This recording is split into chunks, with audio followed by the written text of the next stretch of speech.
சொல்லுங்க ஜெனி, எந்த அளவுக்கு டெல்லி வந்து பெண்களுக்கான ஒரு பாதுகாப்பான இடமா இருக்கு? இப்போ டெல்லியில பாத்தீங்கன்னா 20 நிமிஷத்துக்கு ஒரு தடவை ஒரு பெண் வந்து கற்பழிக்கப்படுறதா ரிப்போர்ட் எல்லாம் இருக்கு. இப்போ வந்து முக்கியமா வந்து ரோட்ல நடக்கிறப்போ வெளியில போறப்போ 8 மணிக்கு மேல பெண்கள் வெளியில போகணும்ன்ற ஒரு தருணம் வரப்போ ரொம்பவே வந்து ஒரு பயமான ஒரு தருணமா இருக்கு. இப்ப பாத்தீங்கன்னா முனிர்கா, இப்போ இந்த விஷயம் நடந்தது முனிர்கான்ற இடத்துல. இது வந்து ரொம்ப கிரௌடடான ஏரியா. 3 போலீஸ் ஸ்டேஷன் இருக்கு. வசந்த் விஹார் 2 போலீஸ் ஸ்டேஷன் இருக்கு. வசந்த் குந்த் போலீஸ் ஸ்டேஷன் இங்க பின்னாடி இருக்கு. இப்படி ஒரு இடத்துல மக்கள் நடமாட்டம் இருக்கக்கூடிய ஒரு இடத்துல வந்து இந்த மாதிரி விஷயம் நடக்கிறப்போ எல்லா பெண்களுக்குமே முதல்ல ஒரு பெரிய பிரச்சனை இருக்கதான் செய்யுது. இப்ப நானே இங்க படிக்கிறேன். 2000 கிலோமீட்டர் தாண்டி தமிழ்நாட்டுல இருந்து இங்க வந்து படிக்கிறோம். இங்க வந்தும் கூட 8 மணிக்கு மேல ஒரு ப்ரோக்ராமுக்கு போறதோ ஒரு விஷயங்களுக்காக வெளியில போகணும் ஒரு ஆண் துணை தேவைப்படுது. கவர்மெண்ட்ல என்ன சொல்றாங்க, நீங்க தனியா போகாதீங்க, யாராவது ஒரு ஆண் துணை கூட போக சொல்றாங்க. ஆனா இந்த விஷயத்துல என்ன நடந்தது பார்த்தா, இந்த பெண் தன்னோட நண்பரோட கூட போகியும் அவங்களால வந்து தன்னை காப்பாத்திக்கணும், நண்பரும் அந்த பெண்ணை காப்பாற்ற முடியல. அப்ப பெண்களுக்கு என்னதான் பாதுகாப்பு இருக்கீங்க? ரோட்லயும் சரி, டொமஸ்டிக் வயலன்ஸும் சரி, எங்க போனாலும் பெண்கள் வந்து நீங்க உடுகிறது சரியில்லை, நீங்க சிகரெட் பிடிக்கிறீங்க, நீங்க வந்து பப்புக்கு போறீங்க, பப்புக்கு போறதுனாலயோ சிகரெட் பிடிக்கிறதுனால பெண்கள் இல்ல, நாங்க கேவலமான ஒரு தரத்துக்கு நாங்க தள்ளப்படல இல்லீங்களா?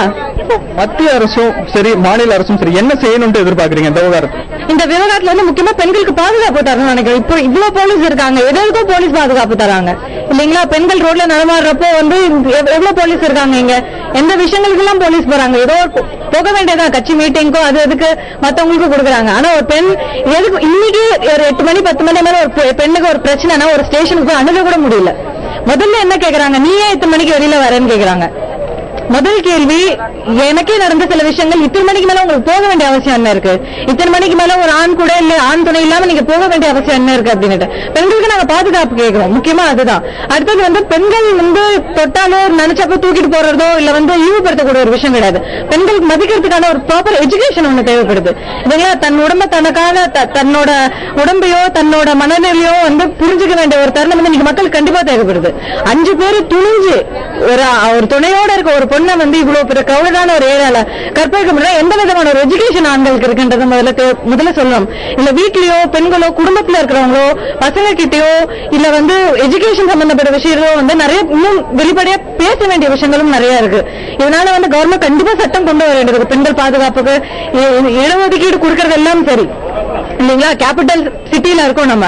ஆனா இன்னைக்கு இந்தியாலே பாத்தீங்கன்னா டெல்லியில தான் அதிகமான ரேப் கேஸ் நடக்குது.